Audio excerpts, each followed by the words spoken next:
Good morning, everybody. It's match day. It's Saturday, bright and early. How is everyone doing? Have you got your coffee?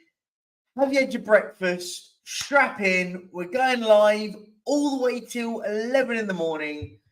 Put your feet up, and we will be going live later on today around the grounds at about 2:30. How is everyone doing? Guys, I just want to say, come in, smash the likes, put your feet up. We're going to have a bit of fun. But before we do that, I got an amazing message on here at 4 in the morning for you guys, 5 for me, from Mr. Daniel Montaden. Hello, Perchy. When you read this, just stumbled in from a night out in Gloucestershire. Here's for tomorrow's games as we take on Forest Green. Come on, the effing Rovers. Big up to you, Perchy. So I want to say a massive shout out to Daniel Montaden. This guy is a real supporter of this channel. I hope you're up and you can get us this morning. I hope you are doing very well. Morning, Perchy. Big up to you in the chat. Big up, Tigaro. How are you doing? Big up, Elias. Yeah, Premier League's back. Big up, Woodley. How are you doing, my friend? Hope you're good. How are you doing, mate? You up nice and early? Oi, big up, guys. Big up, Tim Parigi. How are you doing, my friend? Hi, Perchy. 6 hours to go. Yeah, we're nearly there. We've got some football today, though. We've got some football today. Come on, you Spurs. Morning, Perchy. Thank God for real football is back. Thank you. Football is back. We love our football, right? We love our football. I've even had my lunch. Yeah, nice and early. Where's the Dyer shirt? It's game day. Suze, my love, you can keep. We're going to get an Eric Dyer shirt. Do you know what? I'm going to buy an Eric Dyer shirt just to shut this room up. Just for the bit of fun, though. Just to get a bit of fun. I'm going to frame it and sign it myself. The Dyer shirt. I haven't actually got one, but I might get one for it. All good here, Perchy, to you. Yeah, good up, Colin Biggs. How are you? And Balpinder. Sorry, morning. I didn't mean to ignore you, sir. Pick up Amin. Spurs 7, Sheffield United 1. Brennan Johnson 2 goals, 1 assist on the bench. I like it. I like the confidence, guys. Are we all that confident? Are we all this confident? Afternoon Crossbone Gaming. How are you, my friend? Hope you're doing well. Guys in the chat, if you're new around here, 1 second. I was just checking something. 1 second. We are 1 subscriber away from 2,200. So that would be absolutely amazing if you aren't subscribed to do it. Please smash the likes as well. Let's push this out to as many people as we can this morning. Let's have a good one. Morning, Paddy. How are you doing, my friend? Morning, Perchy. 3 points today to set up for a nice week. Would be nice. Agreed. We could do with a nice 3 points on the road to the North London derby, my friend. Wouldn't you agree? Let me just change something. My settings. Sports save. I'm really looking forward to today's game. It seems like ages since the Burnley game. It does, doesn't it? When we play well, it feels like it's ages. When we play badly, it feels like it's come back too quickly.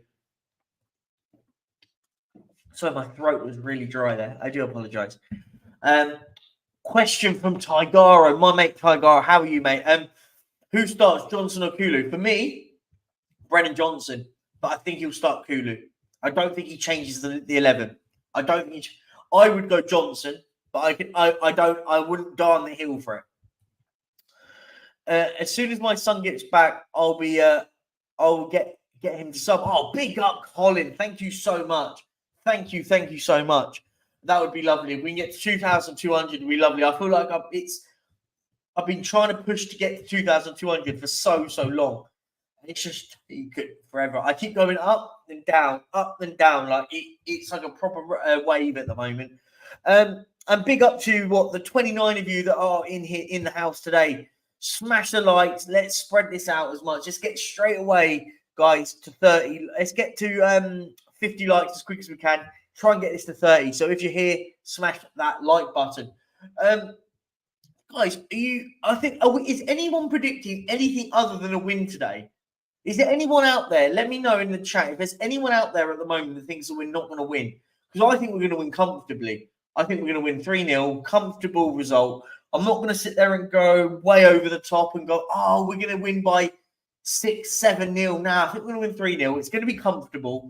And I think we're going to be absolutely fine today. I don't think they're going to put much pressure, much problem for us. Sorry, my throat all of a sudden just starts getting really dry. Big up Philly. Perchy, I know you have a dye shirt. It's possible if it was bought when he was a DM. No. Susie edited my Perchy 7 picture.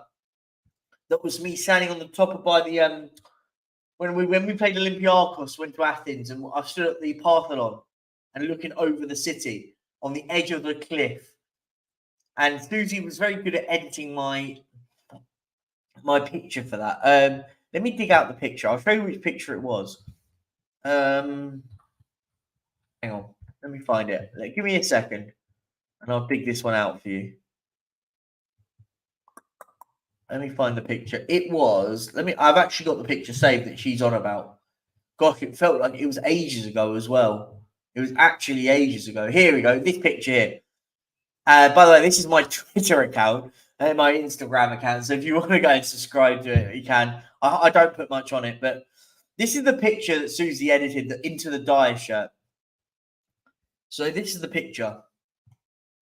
There's me looking over the city with my Perchy 7 one, and she edited it to dye 15. She got rid of the 7, got rid of Perchy, and turned it into dye 15. But this was the picture. I'm really proud of this picture, by the way. I'm really proud of it. But that's the picture that she edited, right? Look, there you go. There's the great Photoshop comment. 1-0 from George. Do you think it's only 1-0? I think we'll win more than 1. Depends if they play a low block and I think we'll break the low block early. I'm being positive today, real positive. Big up, Tigaro. Put this towards a beverage during the game. Cheers, my guy.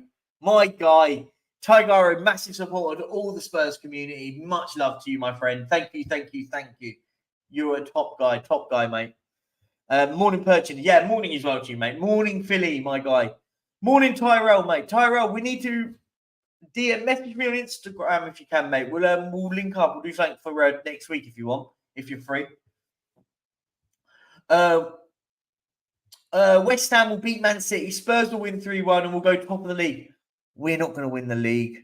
We're not going to be Man City aren't going to lose to West Ham. My prediction is West Ham are going to lose 4-2 today. I think they'll play well, but they'll lose 4-2.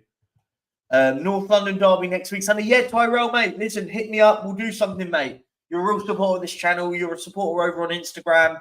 So, mate, listen, we'll definitely get you on the channel next week at some point. I want to try and get loads of different Arsenal creators next week. Build up to the North London derby during my sort of lunchtime streams. Try and get a few Arsenal fans on. We'll be quite good to have a little bit of a discussion. I think I want to do a real build-up to the North London derby. There is a few other creators I'm working behind the scenes to get involved with. That'll be amazing. Susie, yours was great Photoshop. Stop it. Have you still got the picture? If you've still got the picture, send it to me and I'll put it up on screen, the edited one, the dye one for you. Yeah, Tigaro is so generous. We love him. Much love to Tigaro. Is Adoji really out with fever? I don't know. Is he? Has the club is like Ali Gold or someone tweeted it? Let me have a look. Let me go and have a look.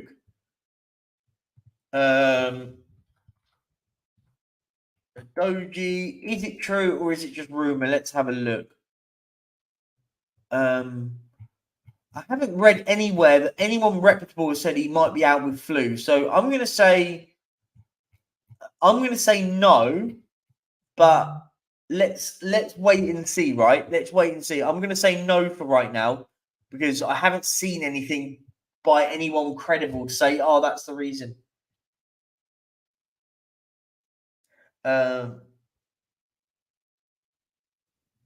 Big up Tyrell, mate. I've just seen your message, mate. I'll message you after this. So I'm going to say Doji's going to be fine. It's fascinating how a 7 can become 15 in Photoshop these days. Billy, if Sue still has the Photoshop image, she'll have to send it to me. She done it. It was very, very good. She did a very good Photoshop on it. So I'll be honest. Let me see. Suze, if you still got the picture, text it to me and I'll WhatsApp it to me and I'll put it up on screen if you've still got that. If you've still got it. I'm not sure if you do or not, but let me know. Let me know. Oh man. Big up Tyrell. Big up. Oh man. My goat. Big up this man. This man is the legend. Hello again, Perchy. Just woke up. Feels so rough, but a black coffee and a Perchy TV morning show to make everything good. Also, 2-0 Tottenham today. Madison with a brace. Everyone, big shout out to Daniel Monson, a massive, massive supporter of this channel. He's sent 20 quid over. My goat. Thank you so much, my friend. Absolute legend. Good luck today against Doncaster. Are you going to the game today, mate? Are you going to the game against Doncaster? And now, is it going to be bad enough that you're going to be watching me whilst at the game at 3 o'clock? Let me know. Because I remember last time you were getting battered. I can't remember who it was that was battering you. And you were at the game just watching. I can't remember which team it was. Yeah, look, big up Daniel, man. Absolute legend. What a guy. What a man. Thank you so much. Thank you so much. So I'll probably see you later on today. Mate, go and get yourself a Mackey's breakfast, double sausage and egg McMuffin, put your hash brown in the middle with a black coffee. That will sort you right out this morning, my friend. That will sort you right out. So yeah, guys, massive shout out to Daniel. What a guy. We'll go on a bit later on today, guys. We will go on and predict the starting lineup. For me, I don't think it's going to be that tricky to pick it today. So I think it'll be absolutely massively easy. Just a cue from Colin. Colin, another cue. I'm getting queued out. I'm getting queued out by Colin Biggs. Queued out. Guys in the chat. Where can Tottenham finish this season? Realistically, everyone right now, next 5 minutes, put in the chat the realistic position where Tottenham can finish this year. Listen, we've started well. The litmus test is next week.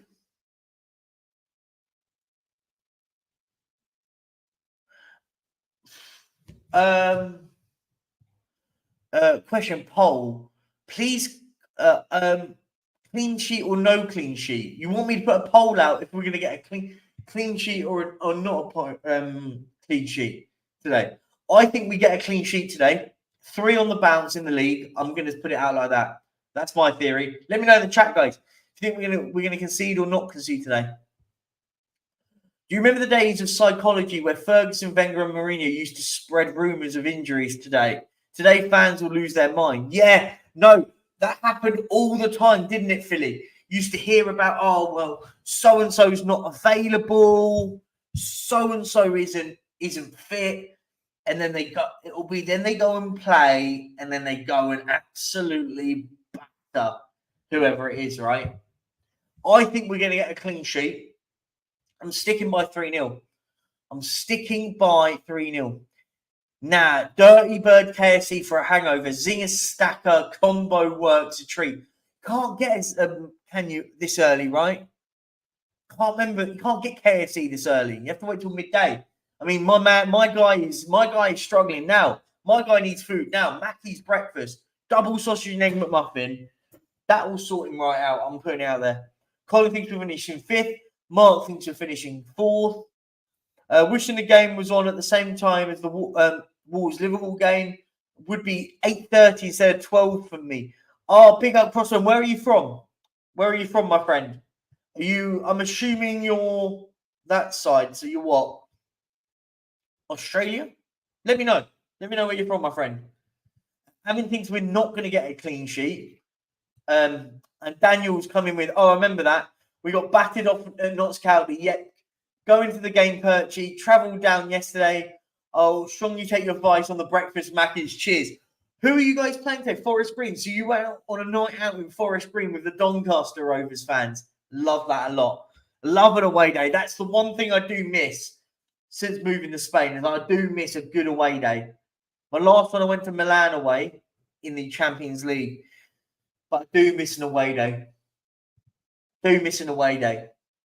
Queensland, Australia. Big up to you, my friend. Big up. Obviously, I hope you guys lose today, but I don't see it if Ange Ball is looking as good for Spurs.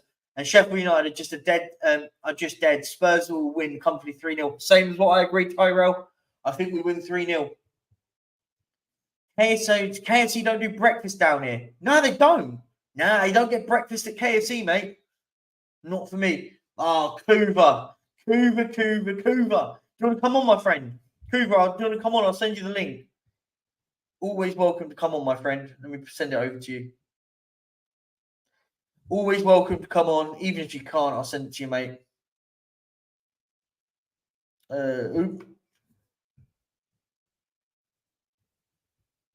Where's the link? One second. There he is. There, Coof. I've sent it to you. I don't know which link works. That one. Oh, that was the link. I've sent it twice. Let me delete one. There you go. There you go. Coof. If you want to come on, mate, you're always welcome. If you can't, it's no worries at all, mate. We're winning the double today. We're sending these worthless relegation fools packing 8-3, not your 7-3, 8-3 today. Sonny hat-trick, Decky Cutie, Solomon Sarr twice, Madison with 6 assists. Kuva, if it happens, I will gift you my channel. There you go. I will rebrand to Kuva99 Sex God. Will be rebranded across my channel. There you go. If we win 8-3. Kuva's the legend. He is. Kuva's a legend, mate. P.S. It's 9:20 on a Saturday morning. I think I'm still hallucinating. Love it, mate. I love it, mate. Perchy on the big screen today. Love that. Love that. Send me a picture of me on the big screen. That sounds egotistical, but I want to see. I don't believe you. I think you've got it on your phone still. I certainly did, Perchy. Yeah, away days are elite. AC Milan, did you say? Nice one. Yeah, we lost 1-0. The partying was quality the night before.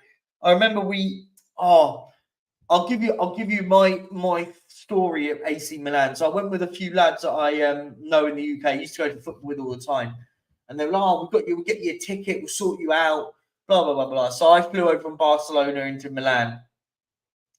I'll tell you what, we had a proper party. We went to this sports bar, had a few to drink.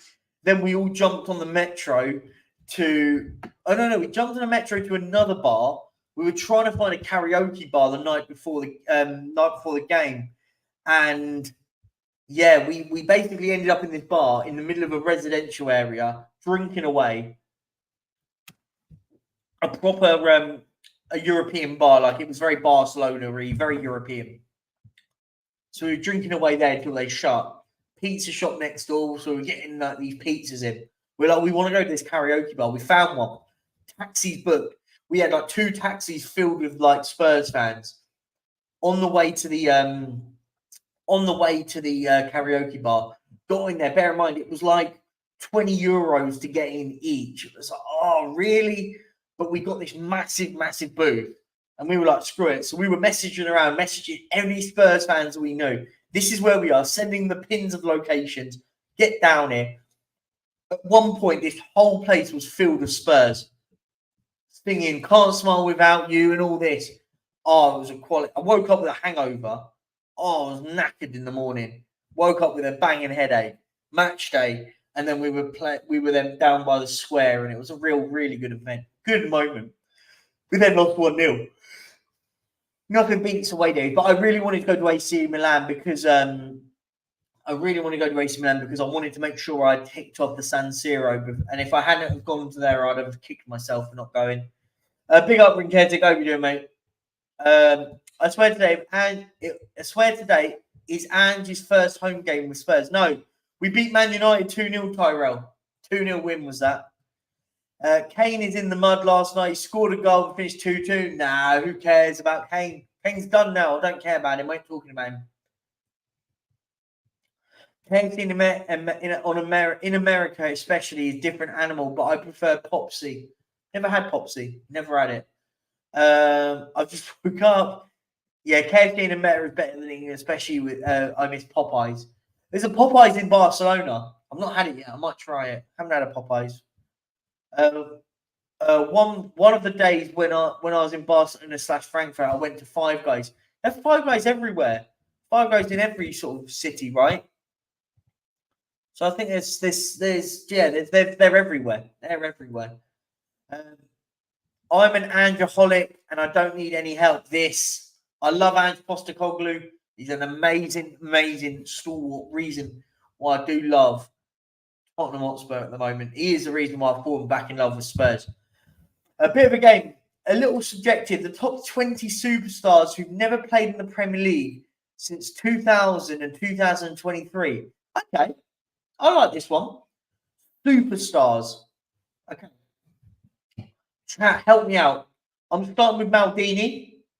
Maldini was in 2020 until he played in 2000. So Maldini, I'm going first of all.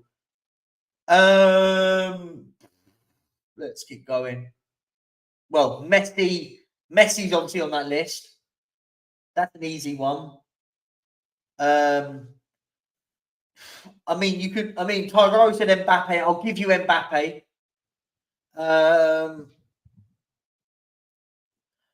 Let me think I'm thinking of more obscure ones than the ones that are playing right now. So we've got 3. I'm happy to keep those 3 in. Rinketic's gone Philip Lahm. That's a good shout. And then we get into. Listen, we're going to put superstars for a second because we're putting absolute legends on now. Legend is on screen. My mate Cougar, how you doing, mate? I'm really tired. I was on late last night. I see I'm not the only one though. Paddy Hartnett's up as well, so big up, mate. Down Forest Green.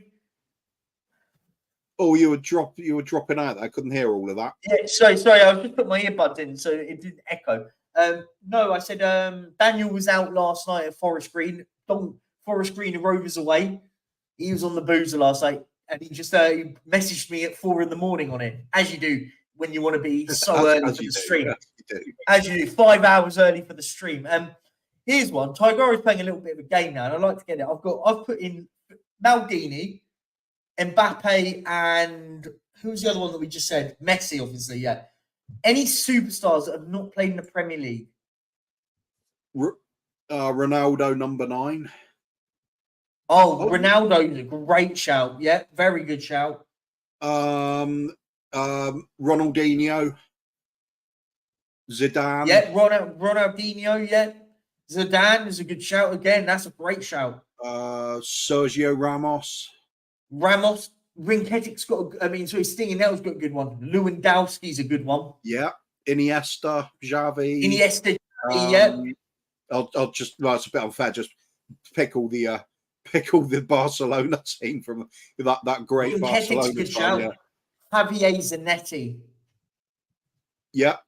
Look, I've just spotted some in the chat. I'll try not to cheat and do that. No. I'll read some of the chat out to sort of give their shouts. I've got Stinging Nettle says Yashin, too early for the 2000. He was definitely not playing in 2000. Yeah, otherwise you go for Puskás and Di Stefano as well, and that sort of 2000 to 2023. So in this century, no millennium. Sorry, in this millennium. Would you put Neymar in that list? Yeah, he's certainly a superstar, isn't he? I think he's overrated and overhyped. But I do. I think there is no doubt he's a superstar. Route. He's a superstar, but he took the easy road, didn't he? In his career, like it's a different question necessarily from best players, isn't it? Yeah. That's a good shout. Superstars. He's a superstar, isn't he? He certainly is. He certainly is. No, I agree. Kaká's a good shout from Stinging Nettle. That's a good shout. Oh, Kaká was a proper player. I love Kaká. In that Milan side, and when he went to Real Madrid, I was like, oh, what a player! Like he's one of those, because he's Brazilian. He kind of gets lost in that era of Brazilian players, of just absolute amazing players. Like you think when you talk about those Brazilian players at that time, you talk about Ronaldinho, you talk about Ronaldo. You hear about Kaká, but he's always sort of 3rd or 4th on that list. But I thought Kaká was an amazing football player. Roberto Carlos. Too late good shout. Carlos, Carlos is there. Carlos counts. He played in the 2002 World Cup. didn't he? Fair. Yeah. So he breaks into the 2000s. So yeah, Carlos is a shout. Raul. Anyone else? Oh, what a player, Raul. Wow, yes, agreed, Raul. Yeah, I did as well. Like, he was just one of those players that sat back and went, oh, he was amazing. Cafu's a good shout. Cafu, yeah, that he scraped in just about. Christian Vieri. Oh, yeah. I mean, I'm shocked he never played in the Premier League. I mean, he played for nearly every other football club, bar in a Premier League club. He went everywhere. Pirlo as well. Pirlo, wow, another great name. I mean, you sit back and think of just some absolute special football players. Dida, what a goalkeeper he was. Do you know what? That Brazil team in 2002 was one of the reasons why I love football. Like, it was just that when they won the World Cup. Yeah, I know they beat England, but like, that team was just special, wasn't it? I felt the same way about the Brazil team in 1982. It was there was a hell of a World Cup for me, that one. I was 11 years old, and just watching the likes of Brazil, and then the dramatic final with Italy and everything. It was a stunning World Cup. But I think if I was going to pick one, where I think that's the one I think was the greatest of all time, and I just cannot stop thinking about it, is the 1990 Italia World Cup. Gaza and Lineker in their prime. Oh, England team. Oh, just the World Cup in general. There was something about that. Oh, right, okay. Magical. See, I was too young for the 90s. I was only 7 at that time. Really? So I was too young for that World Cup.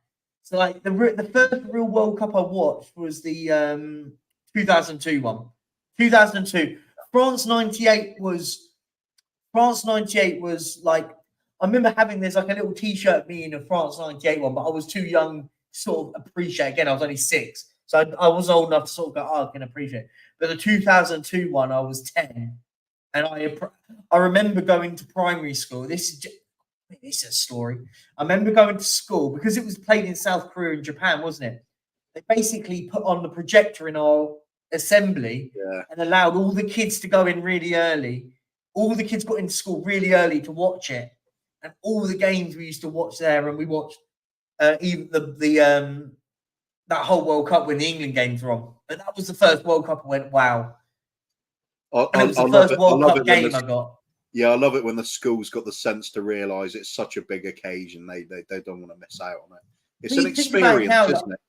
Yeah, I think about it now. Would they do it now? Like, I sit back and think, dude, listen, I don't have children, so I can't really. And does anyone in the chat know, like, have got kids and went, oh yeah, when they're at school, they play the World Cup. I hope they do that still at school. Yeah, it happened for mine. Oh, right, okay. Yeah. And when I was at work as well, when you got a sympathetic boss and working in a small company like I was at the time, I think it was the 94 World Cup where he just brought in a portable TV, stuck it on the cabinet at the end of the office, and we just did a bit of filing while it was on with a coffee and it's right. You got to embrace these moments, haven't you? They don't come around too often. I tell you a good one. What we used to do at work, like my old company. So my old company would have been. What was the year that South Korea dumped Germany out and Germany finished bottom of their group? I can't remember.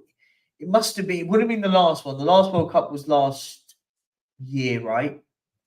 Was it Euros last? No, World Cup last year, wasn't it? Am I going mental? Yes. Yeah, last year was the World Cup. So the year before that would have been 2018. 2018, that was it. The Russian one in Russia. And I remember there was a few of us. There was not many football fans in our office, but there was a few of us. There was a few of us in there, but we all kind of sat next to each other, and we all watched because everything was on BBC, so you could watch it on the computer. So you could you go on BBC iPlayer, put the World Cup on, had it on my second screen. And we had that moment where Germany got dumped out. And when Son did that run and that late goal at the end to dump out Germany, the celebrations were going crazy. We used to get told off so much as well, going, oh my god, because we wouldn't be able to celebrate. So like we would watch the England games downstairs in the sort of canteens. There's a big TV down there. We'd watch England games downstairs. Everyone all of a sudden would bring their laptops and working from downstairs whilst watching the football. But other games, there was a few of us had them on, and we're just like, we wouldn't celebrate, but it was so dead quiet. It was proper dead in the office. And like a goal would go in, and it would be like, mate, did you just see that? He went, yeah, what a goal. And then you just carry on working again. It was so funny. Literally, I used to watch every single game whilst I was working. I'd have two screens. I'd have on the second screen going, oh, brilliant. Like, even if it was like Costa Rica versus Nigeria, I don't care. When it's the World Cup, I'll watch every single game. I'm honest. I say how it is. It's weird how sometimes it's like one of the favourites getting dumped out early that makes the memory as well, isn't it? Yeah.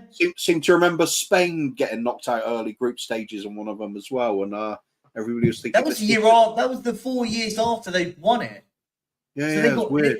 And it was all this sort of curse because it was all the curse because everyone sort of says it's like if you win it, you get dumped out of the groups the next like World Cup, and it seemed to be there was like this pattern where Spain then got knocked out, and then it was a year Germany won it, then got knocked out in the groups the year after, then they won it, and it was like there was this continuous like little pattern. It was really, really interesting.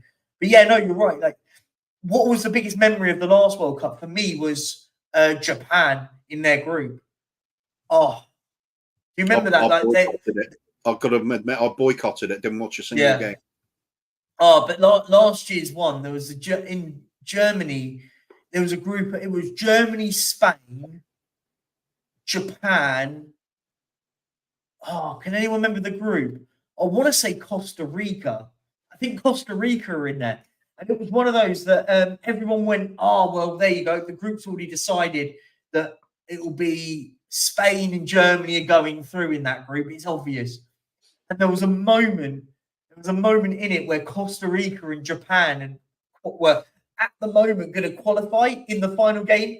I was going, oh my God, what is happening? Spain were losing to Spain, I think, were losing to Japan on the last day.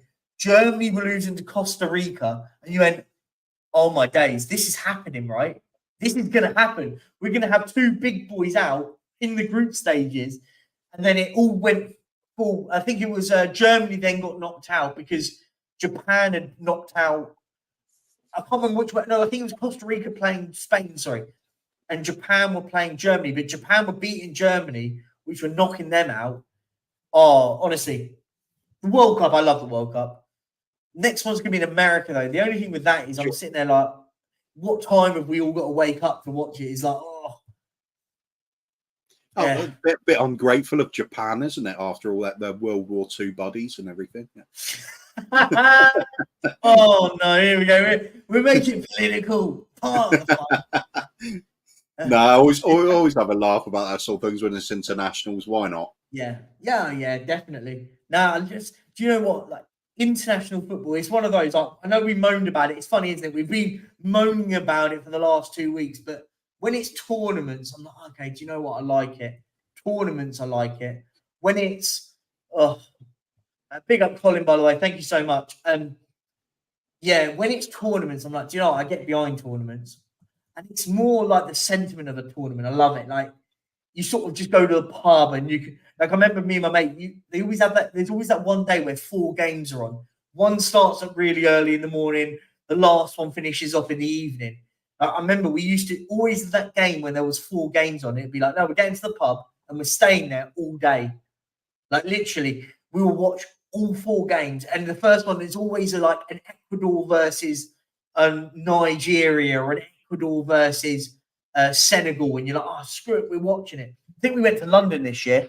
And we went to London really early. Just went to different pubs for each game and stayed there all night. Oh, man, I think it culminated with someone like the Netherlands or something like that. But yeah, no, I do love a World Cup. Oh, for the list, David Villa and Miroslav Klose, do they go in as superstars for you? David Villa's got to surely, hasn't he? What a player! What a football player! Klose, I've never kind of got Klose. He just scores lots of goals, doesn't he? So I suppose you'd have to, just because of the World Cup stuff he's done. Yeah, no, I get that. I get that. Alex, man, you don't hate Postecoglou. Don't try that one. You're going to have an amazing time when we win today. Don't try it. You don't hate him. Actually, I'm not sure what he's talking about. Is it because Yeah. of the quotes that came out from him the other day or something like that? Alex, do you want to come on and explain yourself? How about that? Explain yourself. I'll let you come on for that. Why not? Screw it. Where are you? You don't hate him, Alex. He plays football the way you want to play football. I'll let you come on, Alex. Why not? We've got to have a bit of a laugh. You don't hate him. I hated the really early game. Was it like against Nigeria? Yeah, look, but the early games are the best ones because you just don't know what's going to happen, right? I think the opening game wasn't it like Qatar versus I can't remember, like Ecuador or something like that. I remember in the Russian one, it was Russia versus Saudi Arabia, and you went, okay, just someone, let's just not anger anyone here. Let's be fine here. Let's just be nice, have a nice friendly game of football. You're like, just no one tick another one off when it was that opening game. I was like, blooming heck. Just, oh dear. I remember we had the last one we had England versus Iran and the USA versus Iran, which was quite tasty. Do you remember back in the day when that was? I remember, like, I wasn't old enough to watch it, but when the Iranians bought them flowers or something like that. Remember that? Against the Americans. Yeah, I'm still in a haze trying to get memories of just this morning together at the moment. I do love it. With Kane's comments last week, Munich have to win their next game, and then they go in, or they're in crisis lull. Yeah, I mean that was quite ironic, wasn't it? Even if you win games of football, you're still criticised. And in the next game, they go and draw. A little bit of poetic beauty that was. To be fair, I did find that funny. Last minute penalty they gave away, but let's be honest though, like I don't really care for anymore. Listen, I don't. Hoover, here's a one for you. For all the people that sit there and go, "Oh, I don't care about Harry Kane," they know I've watched his football a lot. Yeah. I hear everyone going, "Oh, I don't really care about what he does. Like, oh, he can do whatever he wants." Yesterday on Twitter, I saw, "Oh my God, Kane's dropped points," and I went, "You actually sat and watched it? I mean, come on, man." Yes, it's like I don't pay any attention to Kane whatsoever. Did you see that when he miscontrolled the ball on the 32 minutes, 13 seconds into the game? It's like, yeah. A bit precise. But I do find it rather comical. But the amount of people that go, "Oh, I don't care what Harry does. Like, let him be." Blah blah blah. They're all sitting there watching. They're all sitting there watching him play, and I'm like, "Oh gosh, get over yourselves." With 48 teams in the World Cup next year, I hope to watch Solomon Islands versus America Samoa next. Yeah, I mean, this is the one thing I said this. Me and Sarah had this conversation about the Champions League next season, but with this one, it's the same thing. Don't change something that isn't broken, right? The one great thing about the World Cup is we love the World Cup in the way that it's formatted. Groups of 4 going into a knockouts, and then boom, boom, boom. Now, have you seen the new rules where they changed it now? Oh, it's changing all the time, isn't it? Well, no, the World Cup's always realistically been the same. I was suddenly into our Premier League mode again. Yeah, but like with it, what they've done is they've now changed it to groups of 3. So realistically, you could win a group, top a group on one game. Like for example, you could play. Let's just say England play Latvia. Just picked up 2 random teams. England win 5-0, and then Latvia play. Then the next game is Latvia versus I don't know, Bolivia. Again, I'm just picking up random teams, and then that finishes 0-0. It basically means England top the group and qualify unless Bolivia beat England 5-0. So, like, the bigger teams could win one game of football realistically and qualify. It's a bit weird, isn't it, right? Yeah, but a present system, though, with 4 teams in a group, if you win your first game, if all the others draws, you're going to qualify anyway. In what sense? No, not if you win one game. No, you don't. Not in one game. No, you wouldn't. If you beat but back to if you win one game and every other result is a draw, you're going to top the group. Yeah, of course. But I'm on about though the fact is though that there's no jeopardy if you win the first game. For example, you could win the first game of football. Let's just say again, keep those three teams and chuck in another one.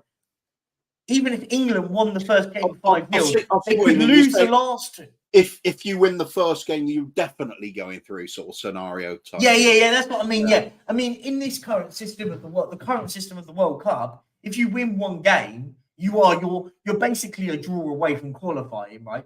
But my point being is whereas before, now with this new system, with the new system, you win one game, apart from if you win the game convincingly enough, so you're basically all but certain to qualify. Does that make sense? Yeah. Ryan's saying in the chat it isn't 16 groups of 3, it's 12 groups of 4. So is it? I swear I saw it in 16 groups of 3, unless they've changed it of late. I seem to remember talk about that a while back. Perhaps they just didn't decide on it. Perhaps they thought it was silly for the same reason. Okay, so it's 12 groups. At least it's groups of 4. For me, I just think the groups of 3 system is just a bit silly for me. And big up, by the way, Daniel Montadon again. Thank you so much. I'm way more of a fan of club footy than I am, but I do like a good international tournament on the topic. What's your guys' favourite World Cup and what that you've seen respectively? Oh, I mean, you're a lot older than me. I mean, I'm no disrespect. It's just unfortunate fact. But what's your favourite one, mate? Again, mentioned it a little bit earlier. Italia 90 for me. Prime Paul Gascoigne, Gary Lineker in the side. It was the peak of Gaza mania, where the whole of England was just absolutely in love with football and this bloke, this genius of ours in midfield. There was so much colour and drama and intrigue in the World Cup as well. Roger Milla, Roger Milla, yeah. Really old player in the World Cup. Bit of colour added to it, and you got some of the lesser sort of regarded teams doing well. South Korea made another good showing at the time, and Cameroon were the big one. Dramatic penalty shootouts for England. I suppose it's all dependent on who your horse is in the race, isn't it? How much interest you got on it. But big up, Alex. Anyway, big up, big up, Alex. I'll get your answer. I'm gonna say this. I'm gonna say the 2018 World Cup, and only because it was probably the only World Cup which I genuinely thought England were gonna go and win it. I know we all say our football's coming home, but you say it in jest, right? The 2018 one was probably the only one that I've sat back and gone, we're gonna win it. There's no others that I've watched since I watched it since 2002. You could argue maybe in 2002, like you look back and go, oh, we probably should have got to the final there. If we'd beaten Brazil, we'd have got to the final. But I was a little bit too young to sort of understand it, if that makes sense. But 2018 for me was the only World Cup which I went, we should win this. We're going to win this one, and we didn't. We got knocked out of Croatia. But Alex, what about you, mate? What was? I'll get to you in a second. But what was your first? No, so what was the only World Cup was your favourite one? That's a very good question. It is. Maybe 1998, maybe 1998. 98. Oh, fair enough. No, that's good. I think recently, I think the Brazil one was actually not that bad, to be honest. The Brazil one was not that bad. Brazil was a good chat. I did like the Brazil one. That's a good chat. I did also South Africa. I did enjoy South Africa. South Africa, even though we didn't do good, England, but I'm talking about now more quality-wise, the players-wise. I think that's the thing for me. I think the games recently in the World Cup have been good, very, very good. In terms of players, I think it summed it up that it was Amrabat who was the best player. in the in the last last one. World Cup. And to be honest with you, I think he's okay. I think he's good. I think he's a very good player, a very Yeah, efficient player. I like But he's Amrabat. I not. think he's a good But tidy player. He He's looked not a good in one. Zidane. He's not a Figo. He's not a that player that is a maverick. You know what I mean? Yeah, Back but in the 90s. I think we've had this conversation before. There's not many Mavericks in football anymore. I That's think the the last problem. one's That's the problem. Haaland. I think Haaland is I'm probably the I'm last an old Maverick of football, school. You right? know me, Perchy. I'm an old school person. I think for me, the World Cup's now becoming more tactical sort of thing. You get your fast-paced sort of things, and you get your odd great games, or you had nils that are just a bore draw because the team hasn't got a striker or anything like that. You know what I mean? So I think, I just think the old. And I'm just an old timer. I'm sorry. I'm just an old school '90s baby that like the old school music of R&B and hip hop. You know what I mean? Yeah, no, I get that. I'm just And, that sort of guy. mm, And that's yeah, just I just think that's why I think those tournaments were better than they are yeah, now. I think we yeah, only that's fair. gravitate towards it because it's football, and that's it Recency, for isn't it? me. Recency bias, so to speak. So I just want to say, massive shout out to Daniel, by the way. Another super chat. So thank you very much, my friend. You've done absolutely brilliant. And I've just seen you thrown another one in, my guy. And Tigara, just want to say as well, thank you as well for another super chat. If VAR existed in 2006, Italy wouldn't have had won the World Cup. Australia got robbed in the quarterfinals. The nil penalty still hurts 17 years on. I think I remember this. Yeah, no. Big up to you, Tigara. Big up to you, my friend. And Daniel, again, thank you so much for another super chat.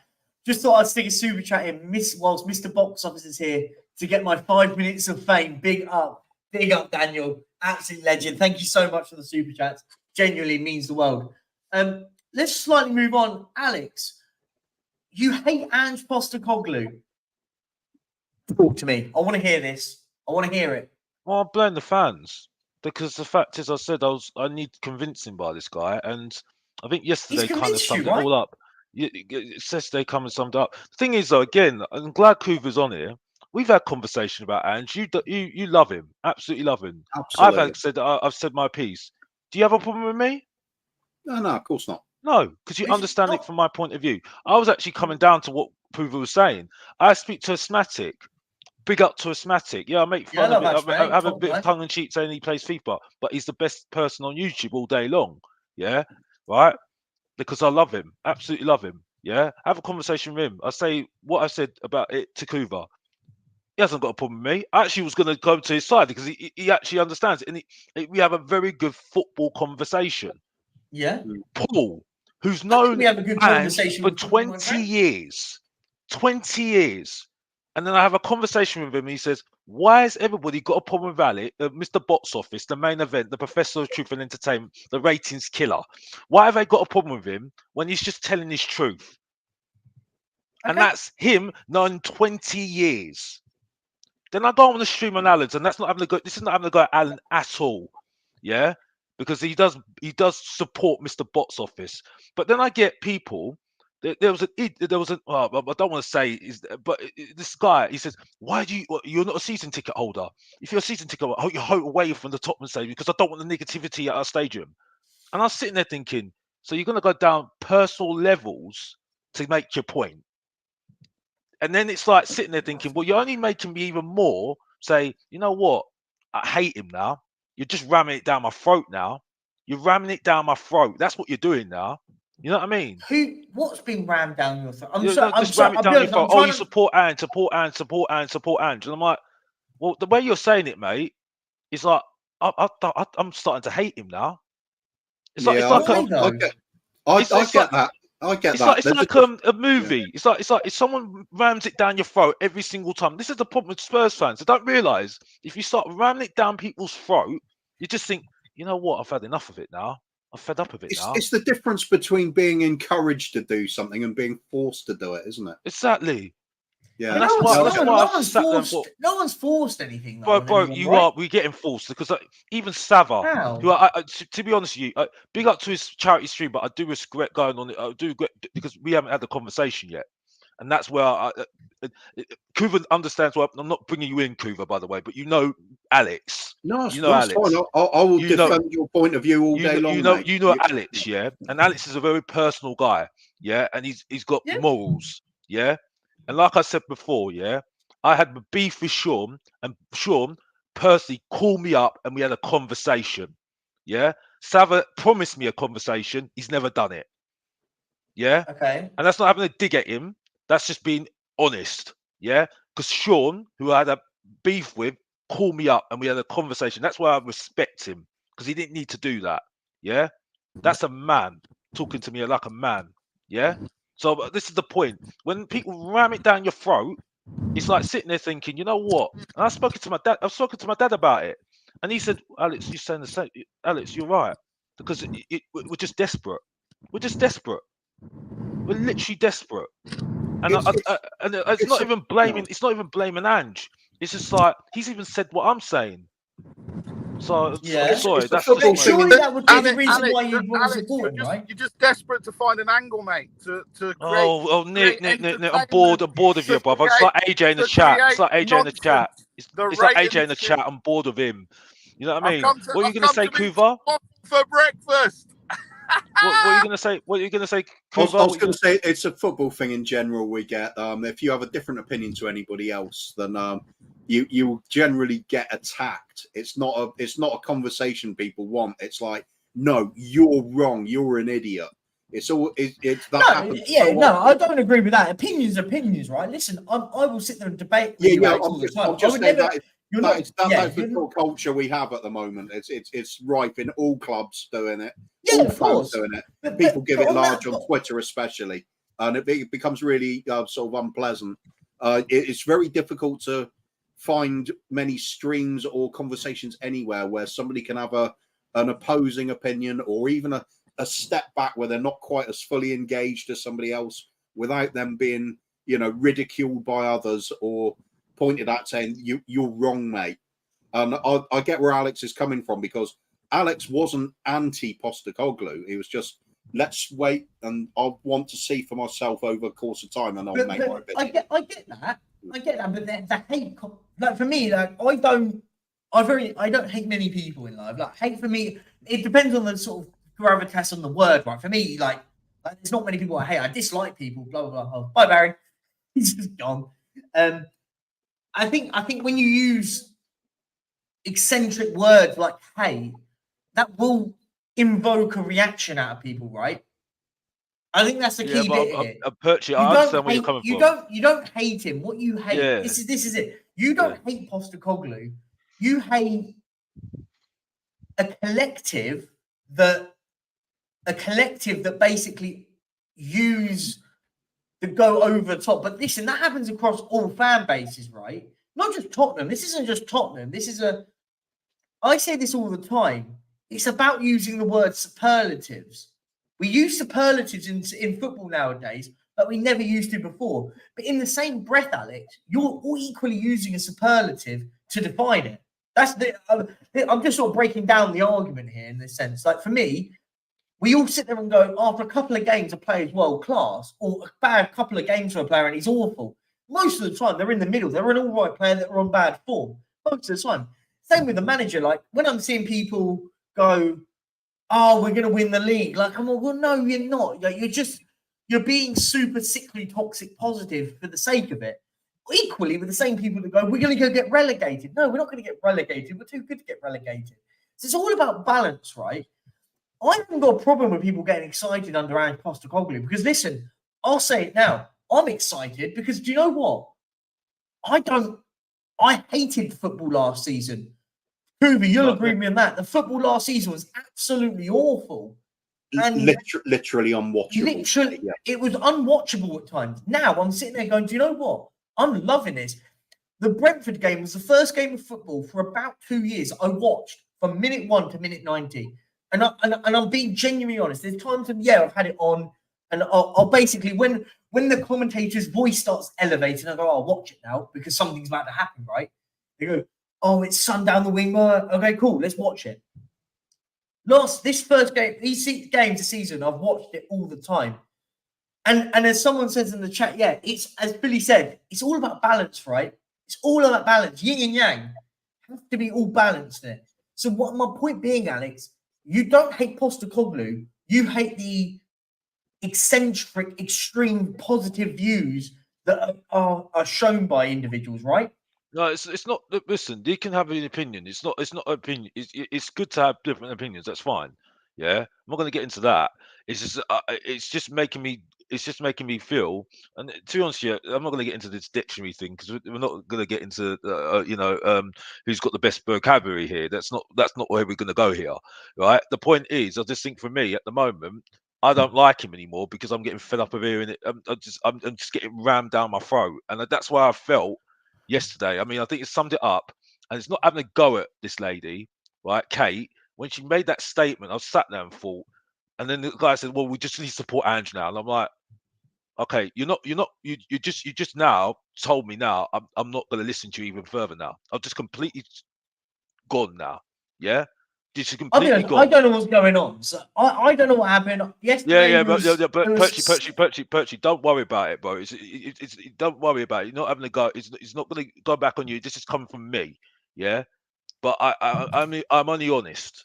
Yeah, and as far as I'm concerned, I do this because I'm not like, for instance, Will, for instance, and this is not having a go at Will. He can take his emotion out of it keep and name do the dropping, keep stats going. thing. He can do the stats thing, yeah, which is cool. Yeah, I am not a stats guy. I'm not like Sean that can take the emotion out and do the financing, yeah, and think about it outside. I do it from a personal standpoint every single time, yeah, because I'm a personal guy. That's an old school guy that loves Tottenham. If I haven't got the passion for it, I'm not doing streams. I ain't gonna pay, which I could have paid £103 to go to a Liverpool game. Yeah, you don't pay 103. You don't try and maybe pay £103 for a Liverpool game if you're not passionate about your team. I'm sorry, you know what I mean? Yeah, Yeah. but So when listen, you get the listen, nonsense that I hear from some Tottenham fans saying, "Oh well, you're negative. Get away from me. Get away from it." Yeah. I'm sorry. That's when I'm just like saying, "Well, I'm just starting to hate him now. I'm starting to hate him." You but know what I mean? And if like I your said if your before, it's aggression not against people towards it's like not Kuva, not Kuva. I think sometimes I think you do have sometimes you do get on those Kirchy, but we do come to a resolution sometimes. Yeah, and I no, do. I've never had a go at you. Listen, Yeah, what no, my but job, my job yeah, as listen, host, I'll give you credit, I've got Perchy. to I'll give you. I'm challenge not you having as a a go. guest on my show, Yeah, right? yeah, yeah, I've yeah, got to. yeah. It's But it's part of it. Perchy, I'm not having a go at you. Drama. Please do not think I'm having a go at you. I know Yeah, you're not. I know you're not. Okay, I'm cool. putting the You know that. negative, We but speak all also the the time. positive as well. You good as well. But Perchy, um, Kuva, asthmatic, and the one that's the best one, yeah, that's known as for 20 years is Paul, and he doesn't give me any jit whatsoever. He actually says to me, "What is the big deal? What is the big deal?" And he's known him for 20 years, and that's when I sat there and thought, well, people just need to get off my case. Yeah, you can have a go at me, but come with some points first before you start chatting to me, saying forcing me down my throat. I'm sorry, that's it.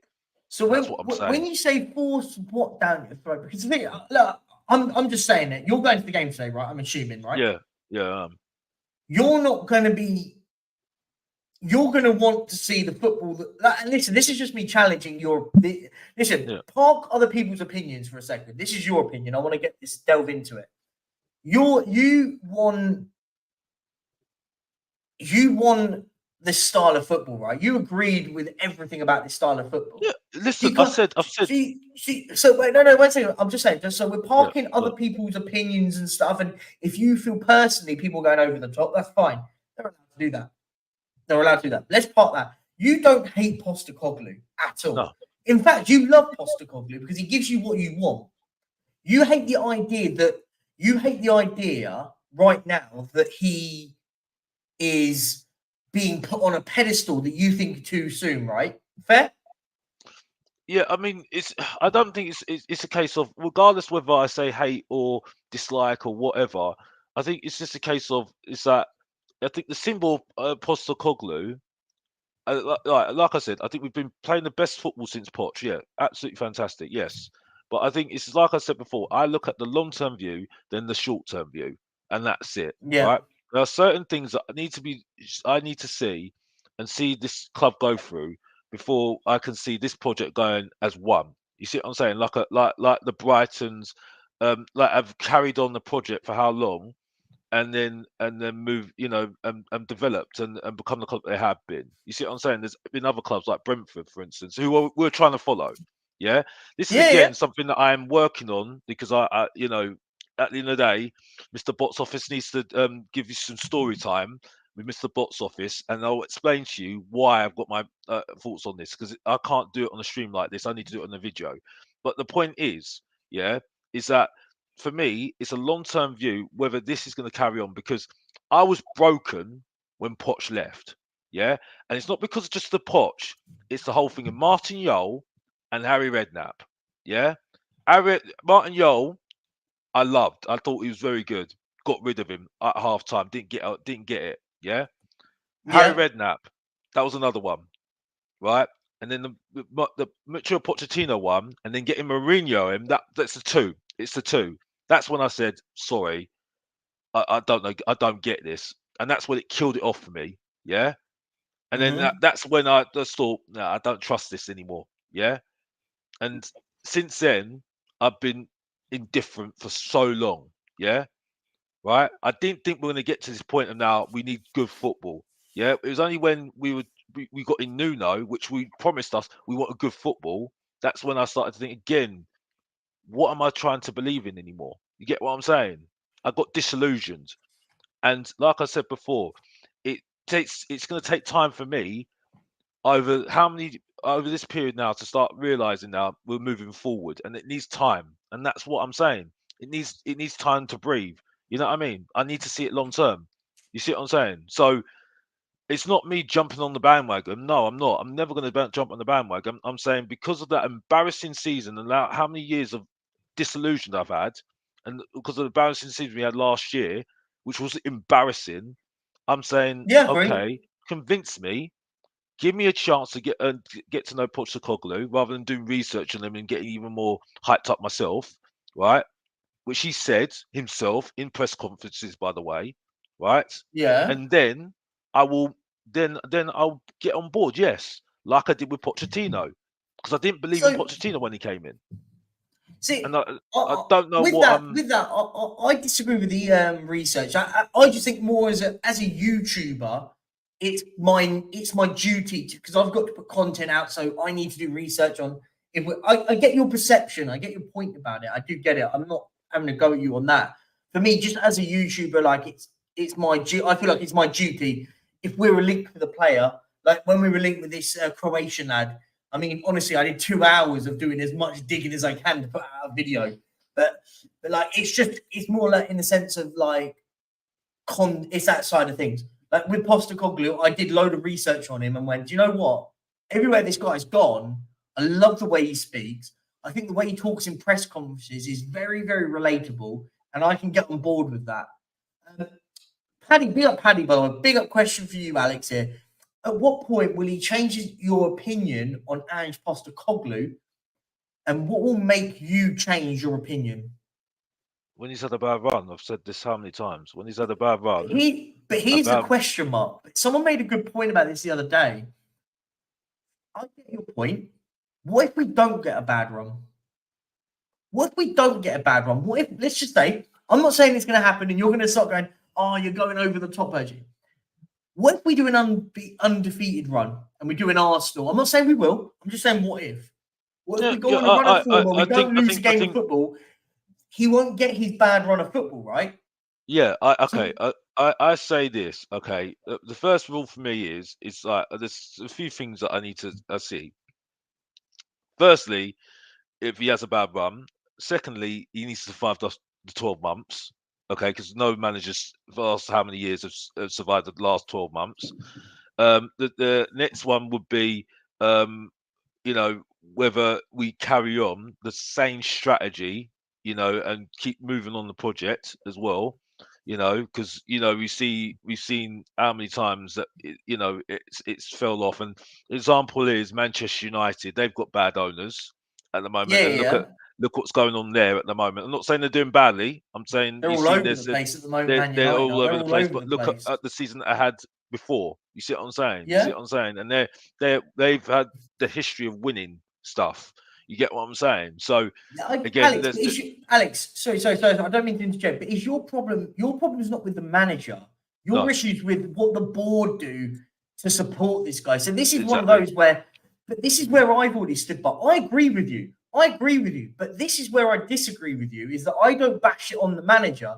I bash it on the owners. If the owners don't support this manager, then that's on the owners, not the manager. For me, the manager has done nothing wrong since being here. I think he's actually, no, I lie. No, the only decision, and you guys disagree with me, is he shouldn't have filled the team against Fulham. If the team is, that's his only black mark on his name for me at the club. Listen, that can change, by the way. We can go on a good run of film and we forget about the Carabao Cup exit. I know we slightly disagree on that part, but for me, I thought we had a real opportunity there. That was the only part I went, do you know what? I have to.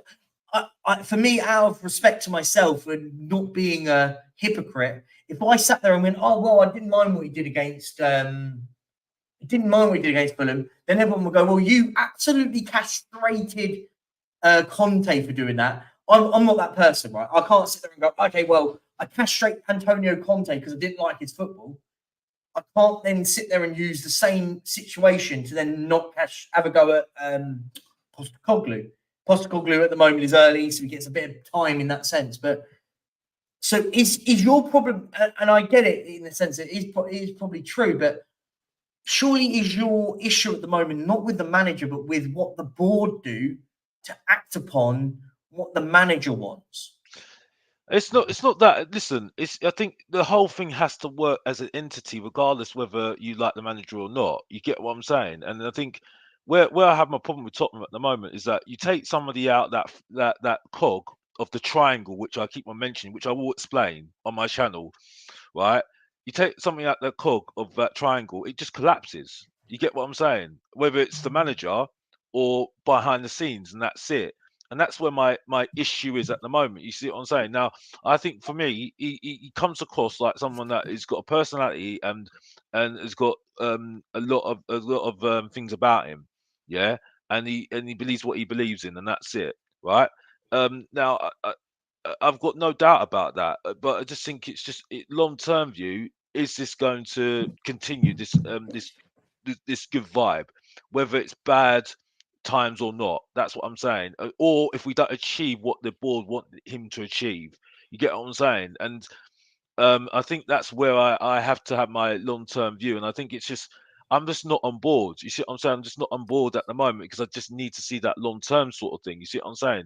I'll enjoy the football, like Kuva says. I do agree. I will enjoy the football. But at the same time, I'm just very stubborn in that sense where I can't. I've got those things in my head where I can't let. I need to see those things first and see how it plays out before I can really get on board. You get what I'm saying? And that's where I'm at the moment. That's where I'm at the moment. Alex, you're allowed your opinion. Has to be all together. Ange can't do this all on his own. You see?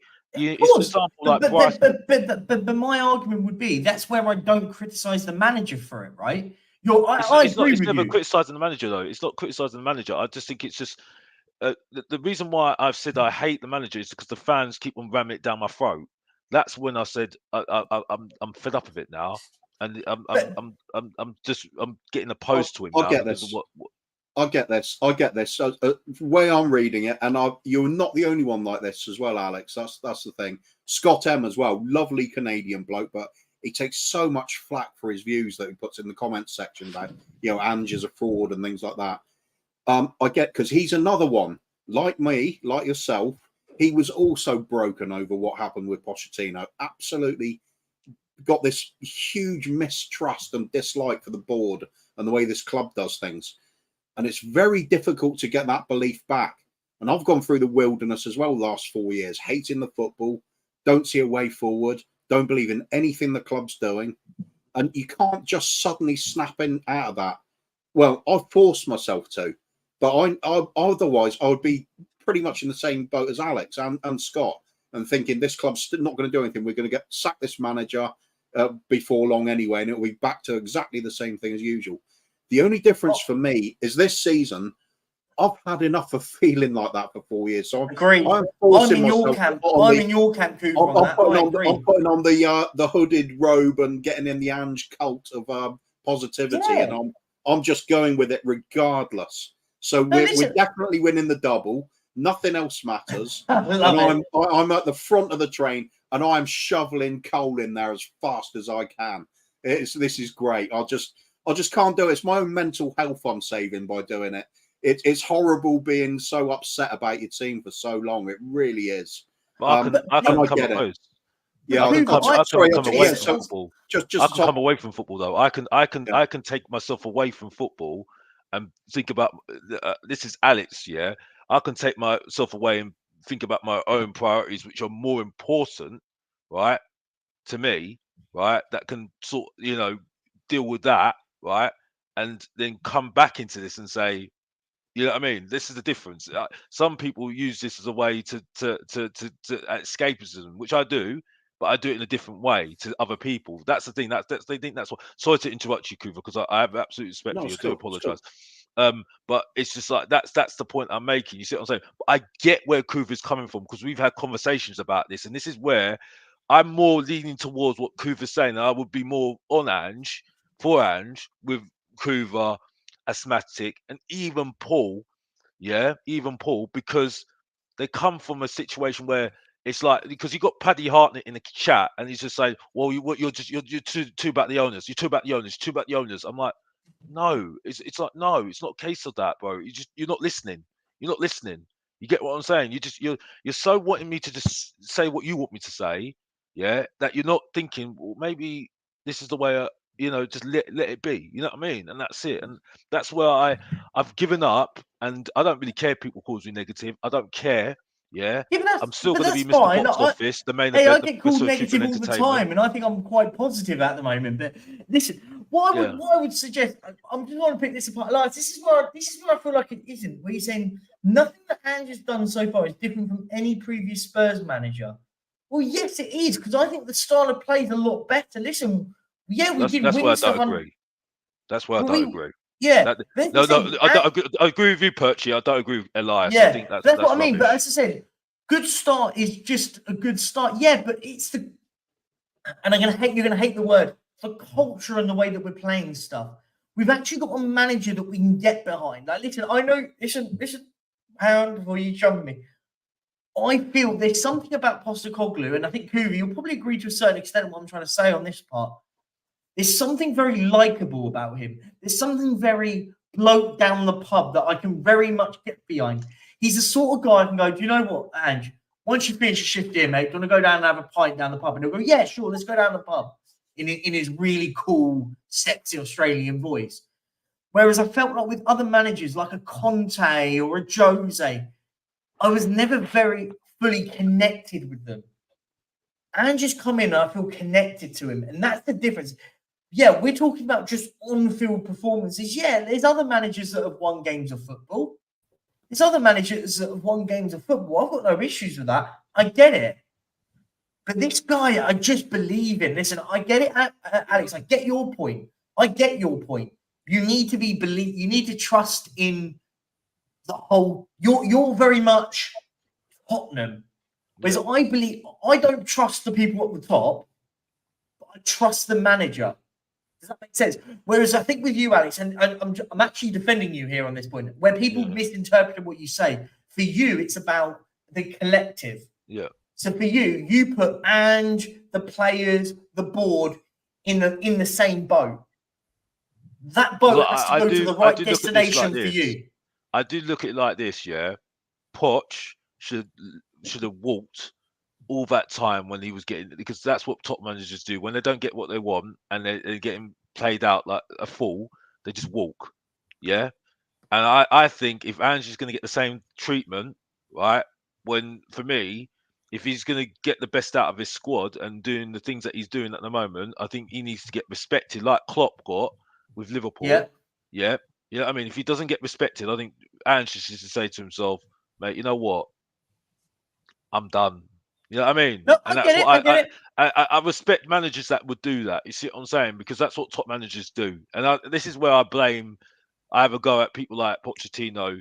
You know what I mean? Because at the end of the day, when you look back, when he was saying he needs to walk, he should have just walked. He should have just walked. You know what I mean? And I think people would have had more respect. It's like the whole thing with Kane. Yeah, Kane should have just put a transfer request in, and people would have respected him even further. You get what I'm saying?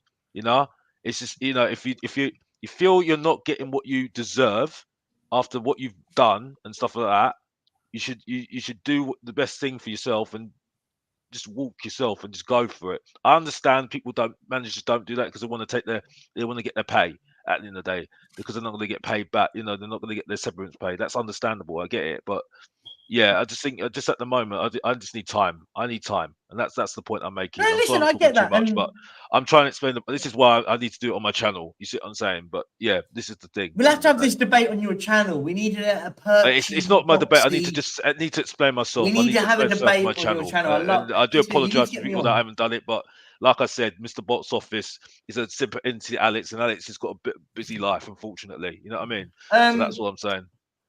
Welcome, Soren. Hi, Soren's in. Soren's in the house. He always turns up. He doesn't turn up in the week. He turns up on a Saturday. I love it. How are you doing, my friend?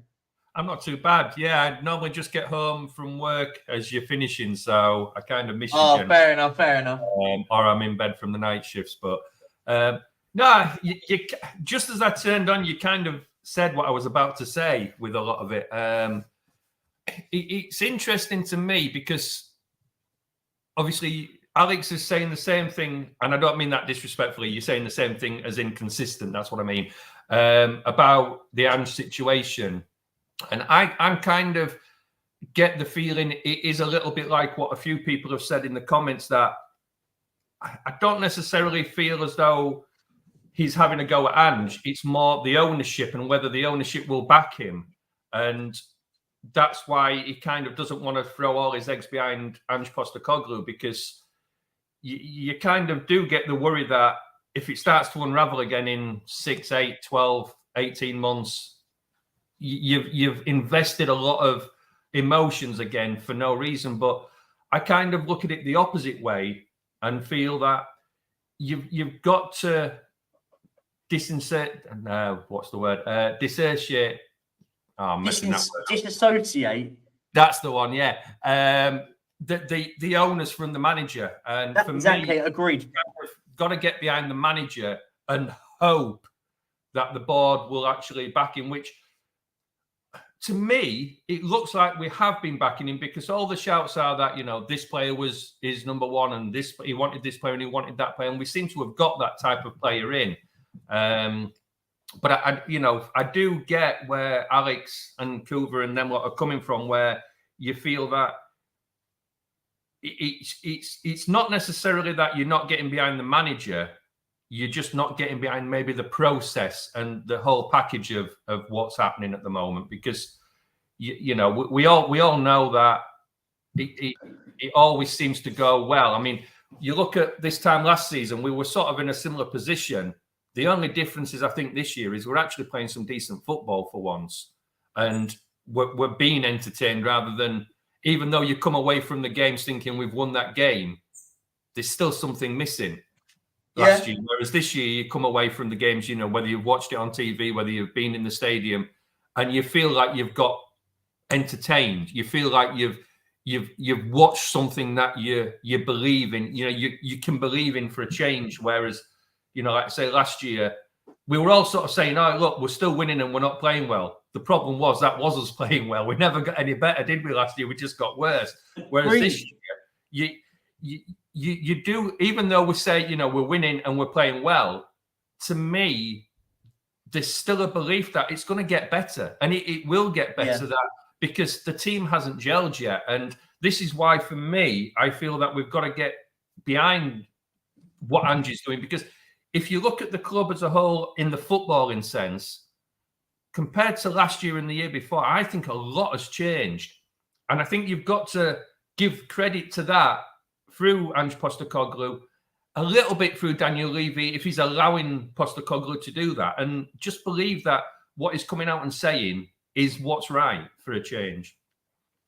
No, Soren, I couldn't have said it better. I think you've made a very, very good point. I get it. I just want to break this down. Elias, this is where I disagree here massively. Yeah, other managers, we were winning games, but did you actually genuinely enjoy watching him? No. Hoover, I know you didn't. We were winning games, but I was like, I don't care under Conte. Last season, yeah, we were winning games. I was the one that said after Arsenal game, yeah, when we won 3-0, right? And I said I didn't think we played well at all. I got absolute pelters, and we got Champions League that year. Yeah, that was under Conte. Yeah, and then the 4-1 with Alex and Kuva. This time last year, when we played 4 or 5 matches, these two were both saying, the football's drab. I was sat there saying, yeah, but it's going to get better. It's going to get better. It's going to get better. Two were both saying it's not going to get better. I was agreed. Wrong. And you looked at it and you think, look, these players are going to gel. Under Conte, we're going to get better. We're going to get stronger. And the football's drab, but we're winning, but it's going to get better. And it didn't. It didn't get better. And I remember why. I remember feeling why I wasn't going to really attack you for it is because I know where you were coming from.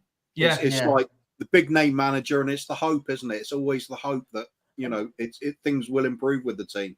I think Alex is still stuck in that at the moment, but like I said, which is fine, isn't it?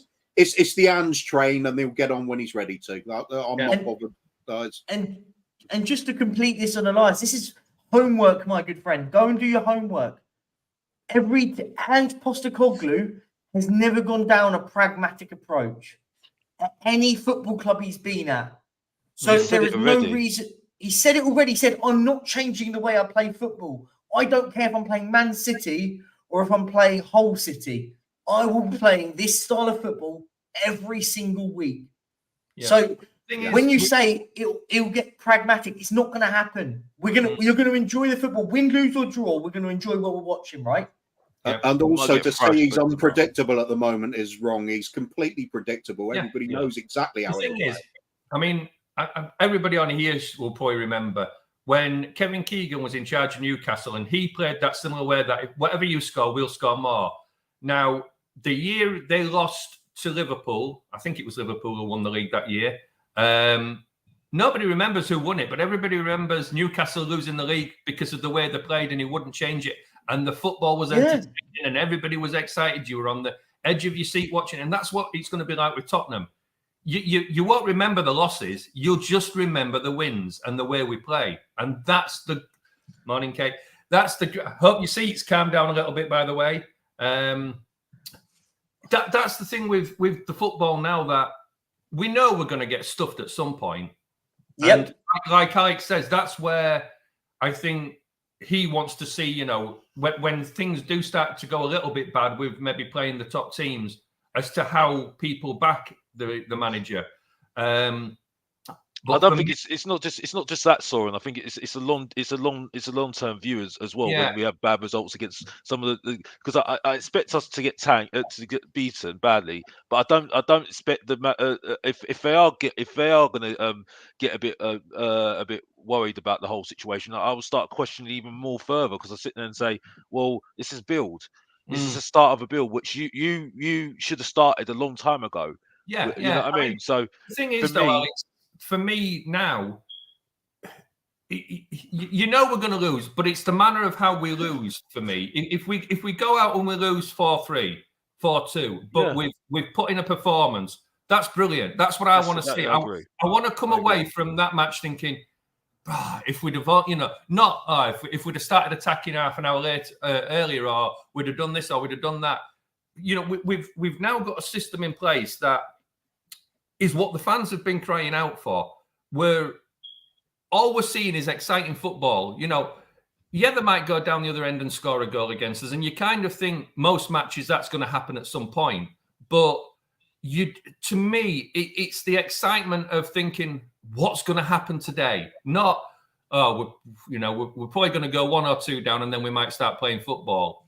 It's now we might go 1-0 down, but we're going to come back and give it a bloody go at least. That's the difference.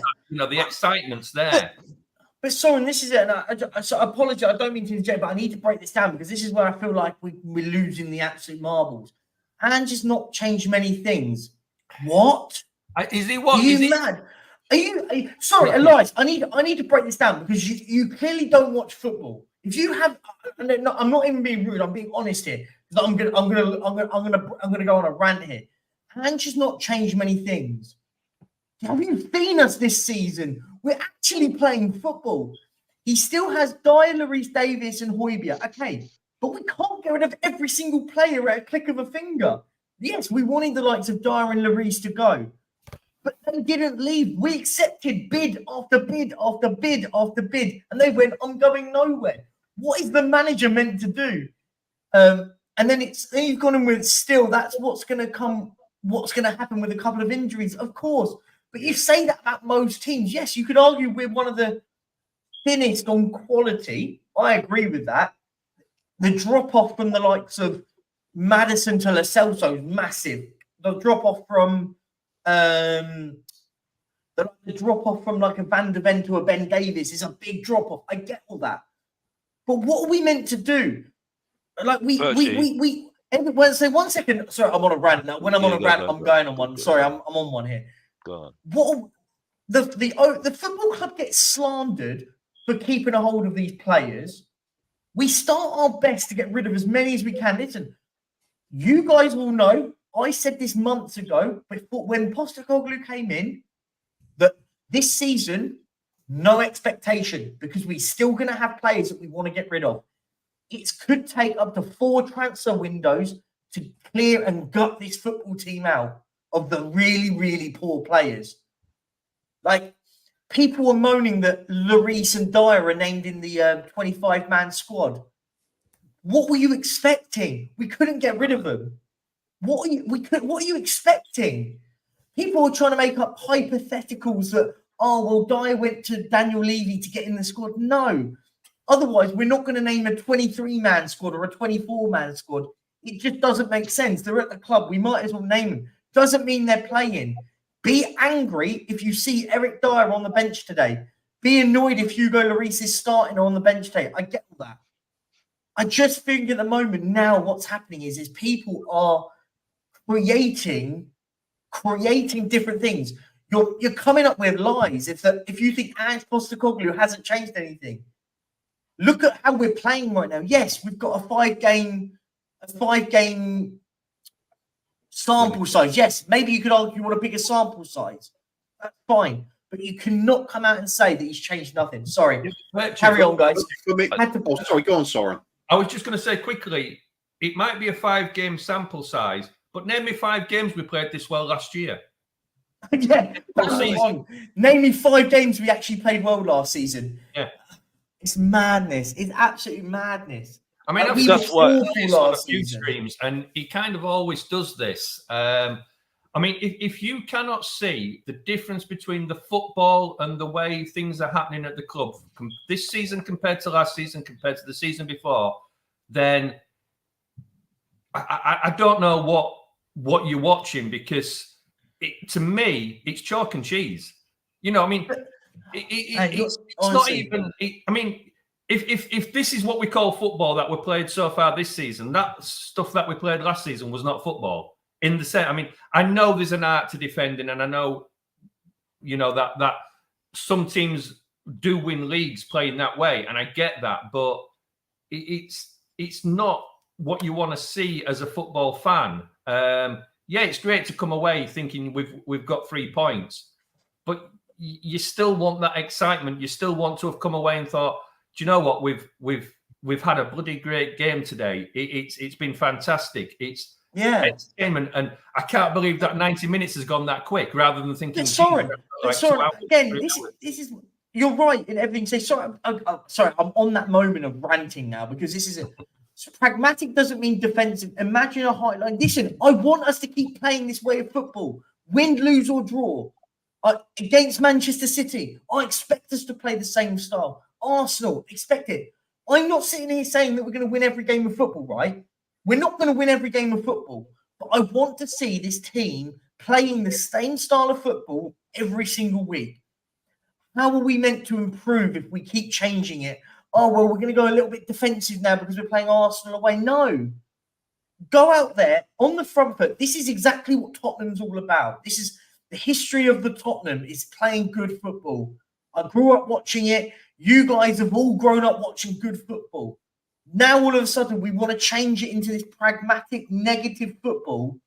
Not for me. Not for me. Listen, we might, if we sat back and played and defended for 90 minutes and beat Arsenal 1-0, happy days, we're all going to celebrate. But I don't want the manager changing the way he plays for teams.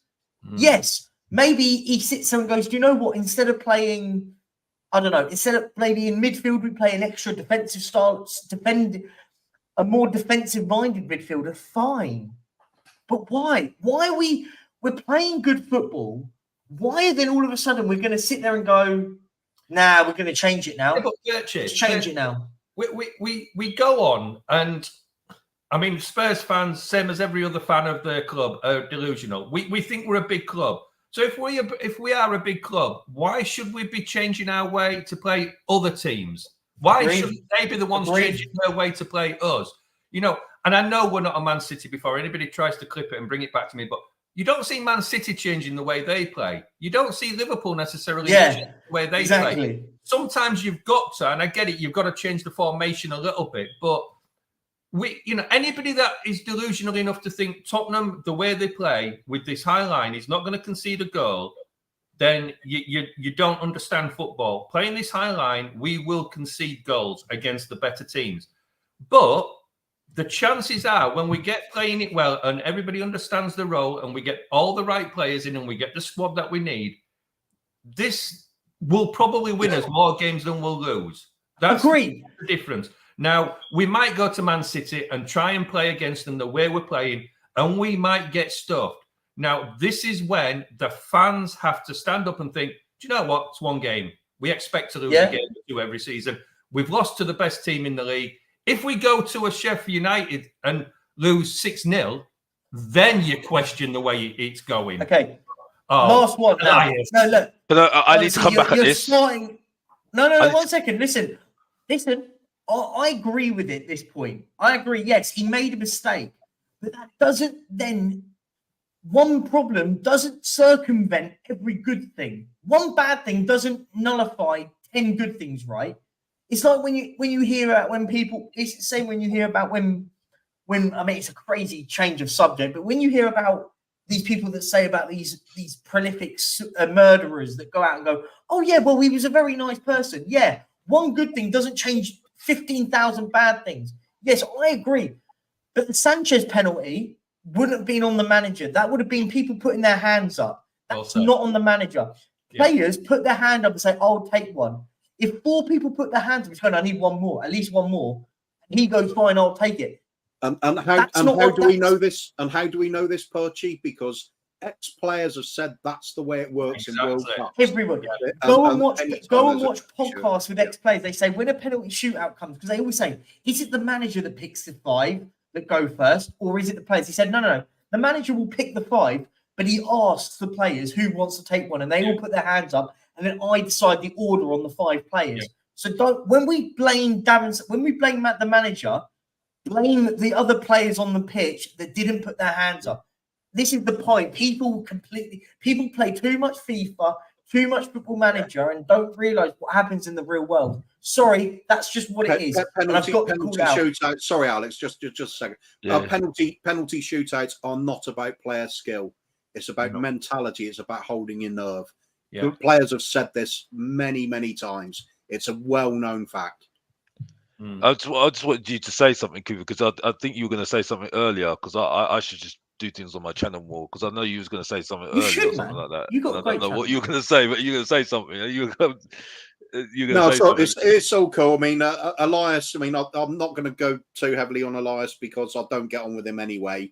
I prefer to keep it civil, but a lot of things he's saying at the moment I completely disagree with, and I can give evidence as to why he's wrong as well.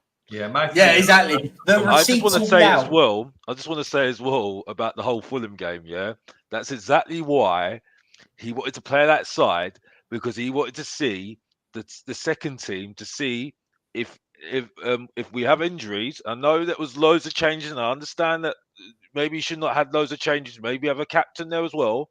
But that's why he did the changes, because he needed to see in a competitive game whether these players understood the system and could play in his system. And when it's a business side of this, when it's the business time of the season, if we have big injuries or lots of injuries, he can rely and say, "Yeah, I've got that guy. I can put him in now." You know what I mean? That's exactly why he did that. Okay. Exactly why he did that. Alex, okay, but I will sit with me and Simon probably agree on this part. With you've done it now and knocked us out of one trophy that we can get on, and we're not going to go into it because we went over it last week. Yeah, no. But we don't need to. I'm just coming back on the point of what you said. said. No. I get it. But my point will always be, I listen. I understand it from that perspective.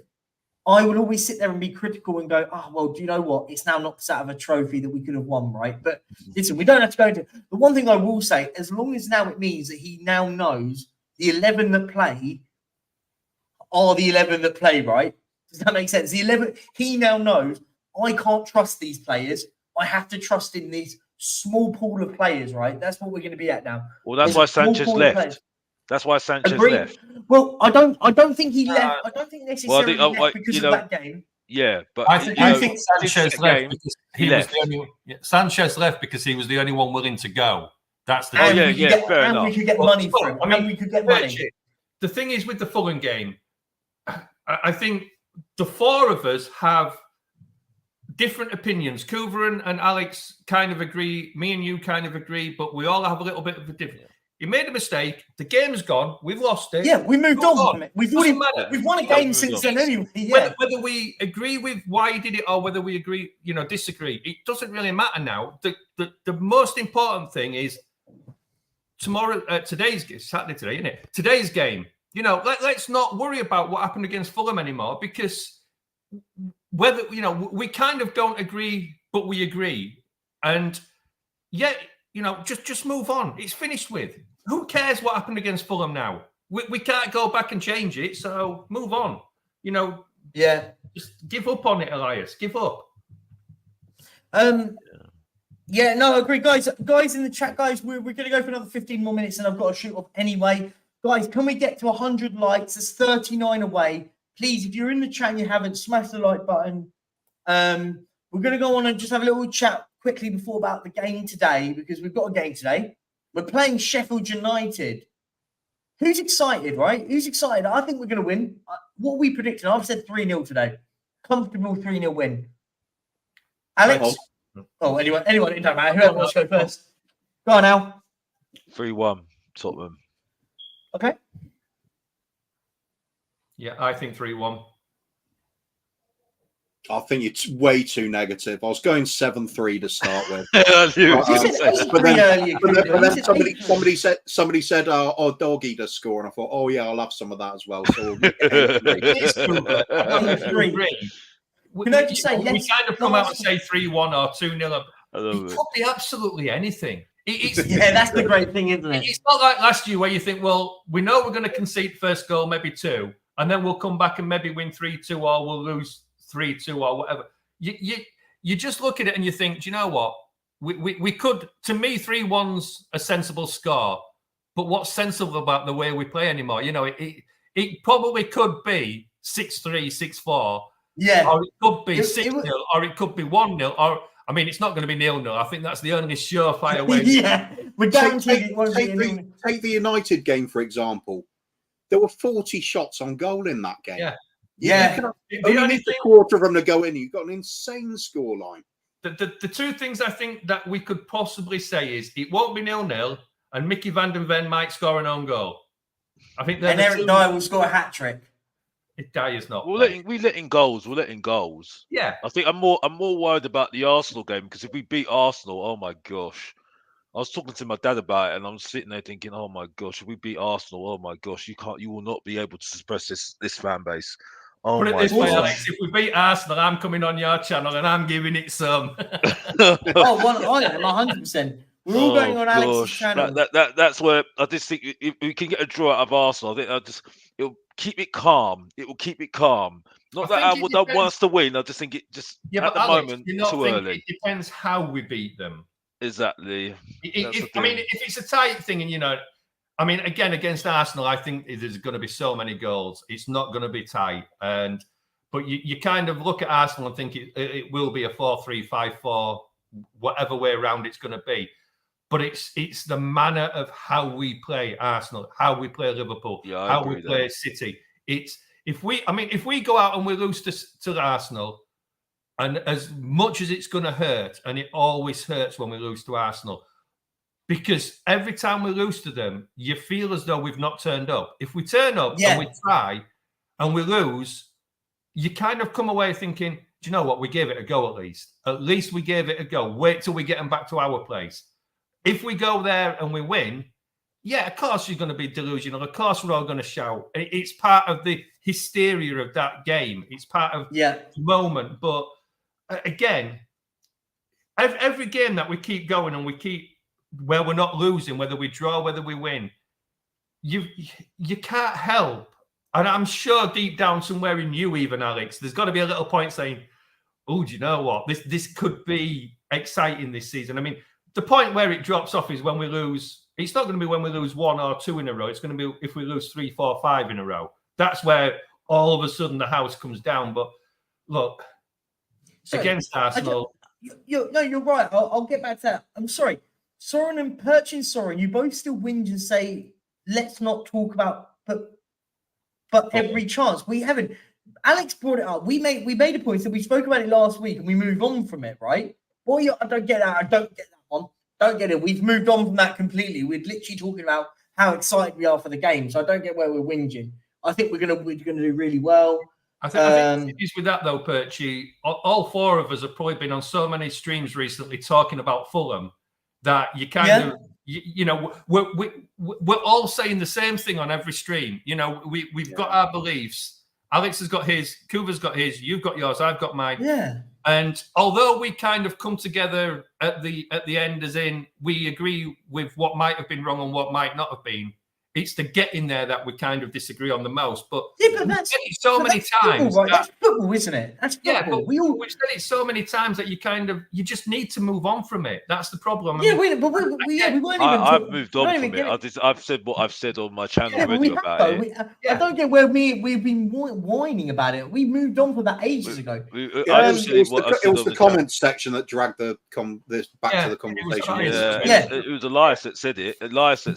And I've blame him. He's the one to blame, not me. I'm not going to get involved in the whole thing, but I just think it's just Elias said it. And to be honest with you, I just think at the moment it's not.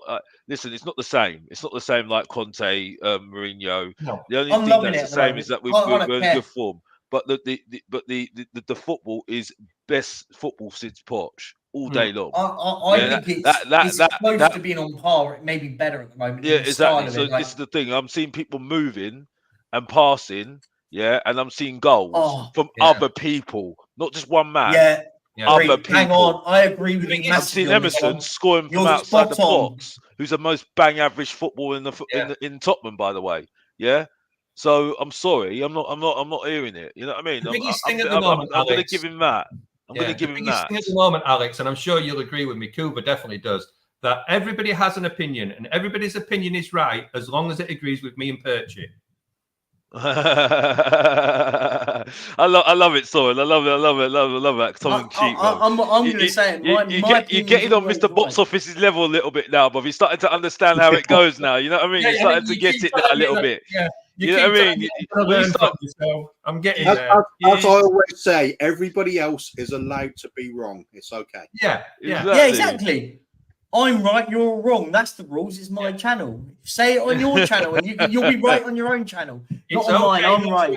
It's okay not to agree with me as long as you don't do it in public. Yeah. Oh, listen, it's it's been good. It's been a good debate. I've really enjoyed it, actually. We're going to go for about 5 or so more minutes. Can somebody tell them that we need 34 more likes? Who wants to be that person? Let's get 34 more likes. Come on, guys. Well, let's do it. If you don't know, get to know. Just like the stream. If you don't like the stream, you better like the stream. Don't like Mr. Box Office, like the stream. If you think Mr. Box Office talking like the stream. I've suddenly gone up now. Like the stream. We've just shot up to 72 in this piece of. I love you, Alex. If you think Mr. Box Office is in the mud, like the stream. If you need to see Kuva twerking, hit the like. Oh man. I'm not doing that for the sake of a few likes. No. Oh, do you know what, boys? I'm actually really enjoying this. If we win 8-3, it's on. Oh, Do you know what, Cougar? Do you know what's really funny? Like the stream. I'm actually surprised you didn't put some out of reach there, Cougar, because 8-3 is possible. Do you know what I think? No, do you they're know not scoring three. Cougar's going to be annoyed though. It's going to finish 7-3, and he's going to go, I should have backed what I have done all season. Oh no, my bet always stays on 7-3. I'll do it every time. One day it's Do going you to pay actually? off. Do you genuinely put the bet on at 7-3 every game? £1 on 7-3 each. What are the actual odds? I'd love to know this. Usually over 800 to 1. Listen, let's think about it though. It means All I you can have go to for do- several seasons with that bet, and I only need it to come in once. All it has to do is happen once in 800 times, and you've made your money on it. I love that. It's just for a bit of fun because how many times is that scoreline off the cards in a game? Oh, Neil, by the way, can everyone smash the likes for Neil Shafted? By the way, this guy, Neil, have you received a shirt yet? I can't remember if you sent me the picture of it or not. Oh, yeah, you did. You did. He won a Newcastle shirt. And he then went, I'm giving it to my wife. I was like, brilliant. Because I think it was a little bit too small for him. But he is kindly sending me a load of Jolly Ranchers from America. So, yes, Neil, I'll send it over to you on Instagram after this. For sure, my friend. Thank you so much. Guys, I'm going to say this. Last words from you guys. Start with you, Mr. Box Office. I need tickets for Liverpool, so if anybody knows any tickets for Liverpool, that'd be great. Because I had a ticket and it was £103. I just said, no, I can't do it. I can't do it because unfortunately, Mr. Box Office is not a rich man. So yeah, that's it. So if you got any tickets for Liverpool, please let me know, please, because I'm trying to find tickets for Liverpool. He loves Ange Postecoglou. He's begging for a ticket, you see. And it's very obviously right now. Everybody loves the football right now because when they weren't like in the football, you could get a ticket easily. So easily. Yeah. Still tickets available right now. It would have been still tickets today if it was last year. But now it's popular, you can't get tickets no end, and that's it.